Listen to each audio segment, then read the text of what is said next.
finish you expected, but how would you sum up the game? It felt like an NCAA tournament game. You know, that's an NCAA tournament team. I'd like to think we have a chance to be the same. I feel like I was super proud of my team. Just proud of them. You know, everybody counted us out, y'all. We lost a draft pick, and we have a lot of new pieces, and just to watch them step up and make big plays, and then being home in the crowd, you know, just having our backs. I feel like that's why we was in the game and took the lead, and a lot of teachable moments. It's November. We have so many more games, you know?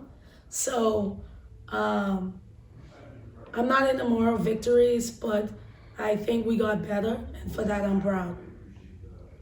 Let's talk about the last play, 26 seconds on the clock. Was the ball supposed to go to her or someone else? For them? No, for you. Oh, when she made the shot? Yeah. Yeah, but it was broken, so it was supposed to be a screen and re-screen, and it was delayed. And she just made a heads-up play. It was supposed to go to her, but it was supposed to be way more simple than that.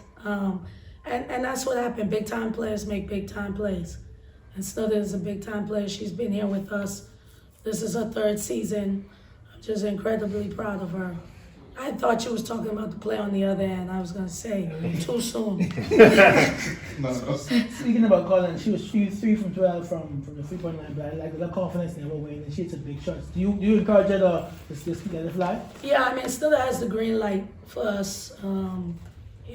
Today she slammed her finger in the bathroom. They're not used to these fancy bathrooms. So we thought it was broken. And so with all that tape, she still was able to... Had a huge block. Had a huge block. I mean, y'all, if you look at the stats, you would think we won the game. 9 turnovers.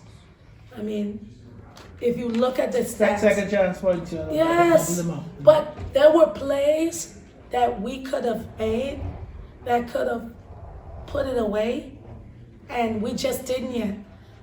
But that team just hung 127 points on a ranked opponent a week ago, okay?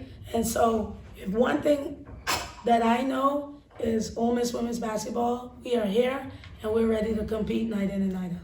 Coach, just tell me a bit about, obviously, you guys playing arguably the toughest conference in women's college basketball. Yeah. Obviously, Utah's a ranked team. Just tell me a bit about how this matchup prepares you guys for SEC play. I thought it was incredible. They have so much experience. They returned everybody, and then they added a few pieces. They kind of remind me how we was last year. We were very experienced, plugged in a few pieces to take us to the next level. My team has 9 new players. You know, I think people forget that. And so for us to be able in November to lose a game at the end by a call that we couldn't control, I'll take it. And we'll continue to grow from it. So, like I said, a lot of things I saw that we're gonna grow from moving forward. I feel good about it. What do you take away from this whole experience here? Oh my God. You know, it's just incredibly humbling. You know, I'm from the Bahamas. You know, I didn't leave for high school. I went to high school here and got a basketball scholarship and began my journey. And I tell people all the time, my guys from Coral Gardens helped me in my college career on the outside part. You know, my Bahamian people helped me be who I am. And I am a proud Bahamian, and I carry it everywhere I go. And hopefully I'm inspiring others. There have been a lot of coaches from the Bahamas that have reached out that want to follow in my footsteps, and that's what it's about. I try not to let wins and losses define me. You know, a week and a half ago, I got 150 wins, that meant nothing to me. You know what meant something to me? When we scored and took the lead and I saw my girls screaming and like so much emotion. That's what it's about. That is why I got into this business. And to be able to do it in home soil, I'll never forget this moment. Be able to go to St. Francis and pour into those young people and see them at the game tonight, I will never forget this experience. I was about to ask you, but the crowd, the crowd behind great. you, particularly behind It's you. incredible. The You know, chants, you know, they chants. everything they had Real the chants. Damon, real We Damon. taught them the chants. I mean, it was just great. You know, we, as a country, sometimes I get discouraged. You know, because there are a lot of things that we could do that can help move us forward as a country in athletics. Okay, I'm not a politician, but in athletics. But one thing that I always can count on is the love from the Bahamian people. And, respect is the ultimate currency. And the exchange the coach and I had after the game, I know that they respect us. I don't know that they did that coming in, but I know they respect us now. And Coach, just tell me a bit about, obviously last year, you guys had almost, I think it was basketball, one of the best seasons in the past 15, 20 years. You mentioned earlier bringing in 9 new players. Just tell me a bit about, the pressure in terms of dealing with the expectations from last season and maybe having to temper some this year. That's a great question. You know what? We don't have a lot of, I don't talk about it as pressure. I talk about it as opportunity. The reason why I wanted to come and play in this tournament, and I'm grateful we played in this tournament, shout out to Bahama Hoops, is because I needed to find some things out about my team. We have so much newness. There's a lot I didn't know. And I told them in pregame, I said, I'm getting ready to find out who I got in this locker room.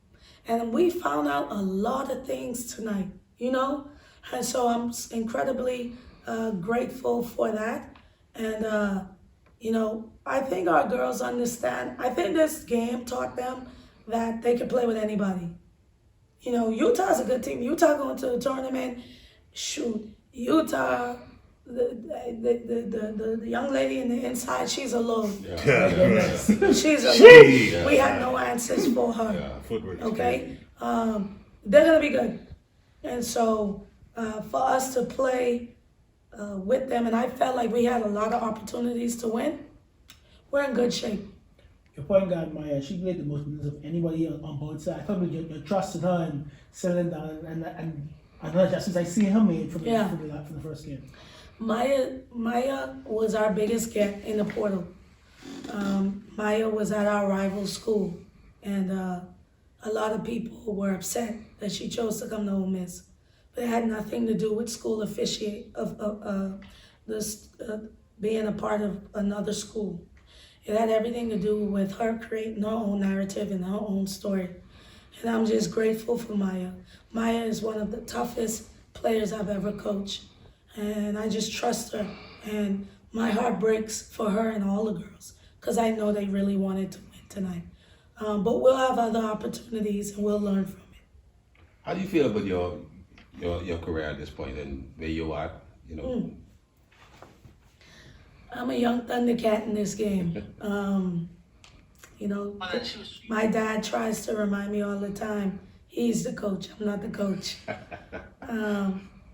But, I'd be lying if I didn't say that I feel incredibly blessed to be at a Power 5 institution. This is for half of a decade and having success and turning a program around that was on life support.